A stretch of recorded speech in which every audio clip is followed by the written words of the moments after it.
নমস্কাৰ সাংবাদিক বন্ধুসকল, বিশেষ এটা কাৰণত আপোনালোকৰ মাজলৈ আহিছোঁ। কাৰণটো হৈছে কি, কোকৰাঝাৰ লোকসভা সমষ্টিৰ সাংসদ নৱ শৰণীয়াই প্ৰকৃততে ট্ৰাইবেল হয়নে নহয়, বা শৰণীয়া কছাৰীসকল প্ৰকৃততে ট্ৰাইবেল হয়নে নহয়, বা তেওঁলোকে ট্ৰাইবেল ষ্টেটাছ পাইছে নেকি ভাৰত চৰকাৰৰ পৰা, এই বিষয়ে জানিবৰ কাৰণে আমি জনজাতি ছাত্ৰ সন্থাই এটা অনুসন্ধান চলাই আছিলোঁ। আৰু সেই মৰ্মে গুৱাহাটী মহামান্য উচ্চ ন্যায়ালয়ত এটা PIL কৰা হৈছিলে। এই PILৰ ৰায়দান যোৱা 1 মাৰ্চ 2023 তাৰিখে মহামান্য গুৱাহাটী উচ্চ ন্যায়ালয়ে ৰায়দান দিছে।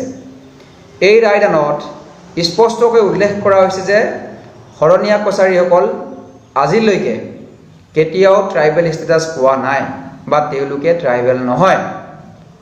গতিকে এটা কথা যে শৰণীয়া কছাৰীসকল যদি ট্ৰাইবেলেই পোৱা নাই বা ট্ৰাইবেল ষ্টেটাছে যদি পোৱা নাই, তেতিয়াহ'লে শৰণীয়াক এই নৱ শৰণীয়াই যিগৰাকী ব্যক্তিয়ে সদায় জনজাতিসকলৰ কাৰণে জনজাতিসকলক বিৰুদ্ধাচৰণ কৰি আহে, সদায় জনজাতি বিৰোধী কাৰ্যকলাপত লিপ্ত হৈ থাকে, সদায় সহজনজাতিসকলৰ লগত মিলি জনজাতিসকলক নিষেধ কৰা এটা পৰিকল্পনা ৰচনা কৰা এই নৱ শৰণীয়াই কেনেকৈ তেওঁ ট্ৰাইবেল সংৰক্ষিত জনজাতিসকলৰ কাৰণে থকা সংৰক্ষিত যিটো কোকৰাঝাৰ লোকসভা সমষ্টিৰ পৰা তেওঁ MP ইলেকশ্যন খেলি তেওঁ দুবাৰৰ কাৰণে নিৰ্বাচিত হ'ল।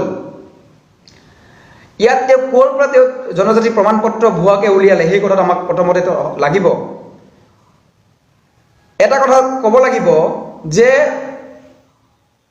তেওঁ ইয়াত স্পষ্টকৈ ইলিগেল কাৰ্যসূচীত মানে অবৈধ কিছুমান কাৰ্যসূচীত লিপ্ত হৈ আছে, আৰু সেই অবৈধ কাৰ্যসূচীত লিপ্ত থকাৰ কাৰণে তেওঁ ভুৱাভাৱে অবৈধভাৱে ফেকলি তেওঁ এটা জনজাতিৰ প্ৰমাণ পত্ৰ উলিয়াই তেওঁ আজি এটা MPৰ নিচিনা যিটো মৰ্যাদা থকা এটা সন্মানীয় সাংসদ পদত তেওঁ নিৰ্বাচিত হৈ আছে।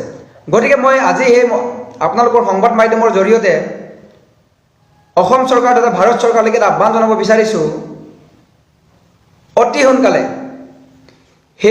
যিগৰাকী ব্যক্তি জনজাতিসকলৰ বিৰুদ্ধে লাগি থকা যিগৰাকী ব্যক্তিয়ে জনজাতিসকলক নিষেধ কৰিবৰ কাৰণে এটা ষড়যন্ত্ৰ ৰচনা কৰি থাকে, সেইগৰাকী ব্যক্তি নৱ শৰণীয়াক অতি সোনকালে ক্ৰিমিনেল প্ৰচিডিঅ'ৰ তেওঁৰ ওপৰত এটা ইছ্যু কৰি, যিহেতু তেওঁ ভুৱাকৈ তেওঁ এটা ভাৰত চৰকাৰৰ যিটো সংবিধান, ভাৰতৰ যিটো সংবিধান, সেই সংবিধানখনক এটা অৱমাননা কৰি তেওঁ এটা জনজাতিসকলৰ বাবে থকা সংৰক্ষিত পদত তেওঁ এটা নিৰ্বাচিত হৈ আজি MP হৈ আছে।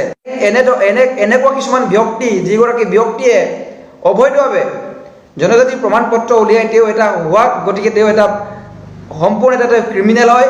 গতিকে তেওঁ ক্ৰিমিনেল প্ৰচিডিঅ'ত তেওঁ অতি সোনকালে এৰেষ্ট কৰিবৰ কাৰণে আমি আহ্বান জনাইছোঁ।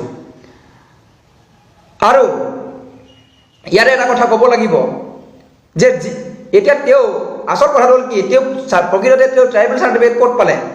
যদি তেওঁ ভাৰত চৰকাৰ বা পাৰ্লিয়ামেণ্টতে তেওঁলোকে পাছ হোৱা নাই, বা আজিলৈকে তেওঁ ভাৰতত তেওঁলোকে আজিলৈকে বা ভাৰত চৰকাৰ তেওঁলোকক আজিলৈকে ট্ৰাইবেল ষ্টেটাছ দিয়া নাই, তেতিয়া তেওঁ ট্ৰাইবেল চাৰ্টিফিকেট ক'ত পালে?